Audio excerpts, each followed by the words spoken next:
Saya Aryadi Dharma Saputra dengan NIM 230580003. Saya akan membuat video presentasi pendidikan IPS dengan dosen pengampu Dr. Destri Nora, AN, SPD, MPD.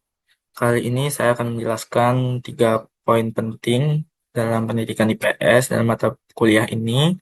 Yang pertama ada konsep dasar dan ruang lingkup kajian IPS.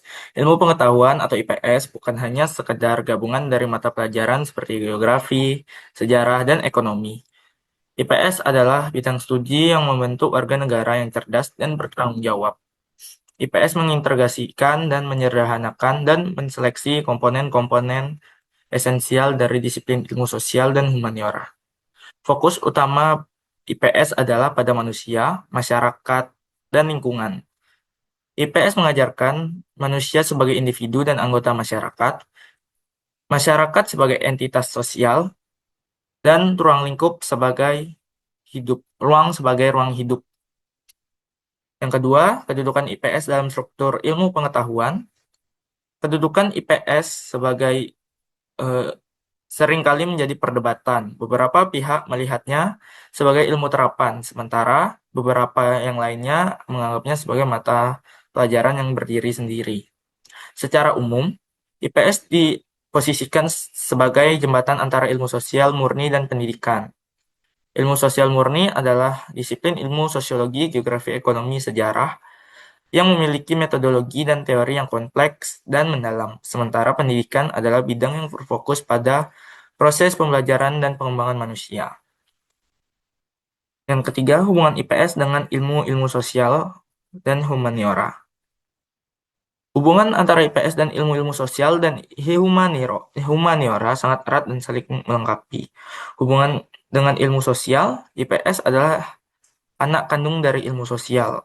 Konsep-konsep dasar seperti interaksi sosial, kelangkaan, lokasi, dan perubahan sosial adalah inti dari pembelajaran IPS. Sementara hubungan IPS dengan humaniora adalah humaniora berfokus pada pemahaman tentang nilai-nilai, budaya, dan pengalaman manusia. Perkembangan dan pendekatan IPS.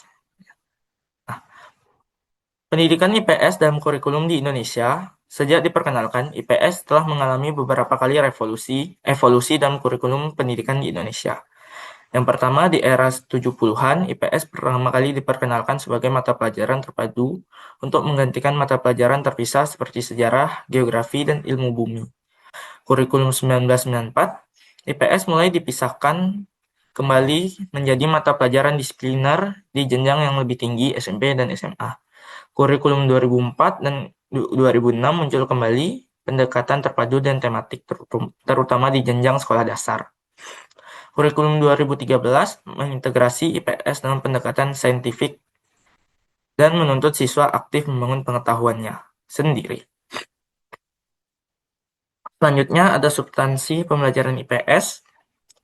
Substansinya mencakup ekonomi, geografi, sejarah, sosiologi dan antropologi, dan pendidikan kewarganegaraan.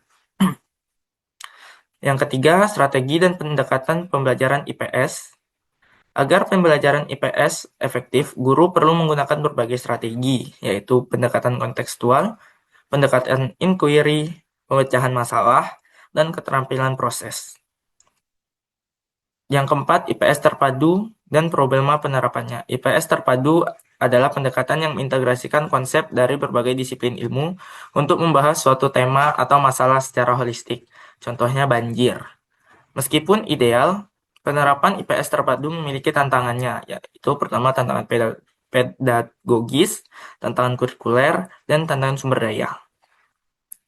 Yang terakhir adalah komponen kurikulum dan implementasinya dalam pembelajaran IPS.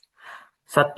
Acuan pengembangan pembelajaran. Pengembangan pelajaran pendidikan IPS harus sistematis dan terstruktur, mengacu pada standar-standar yang ditetapkan.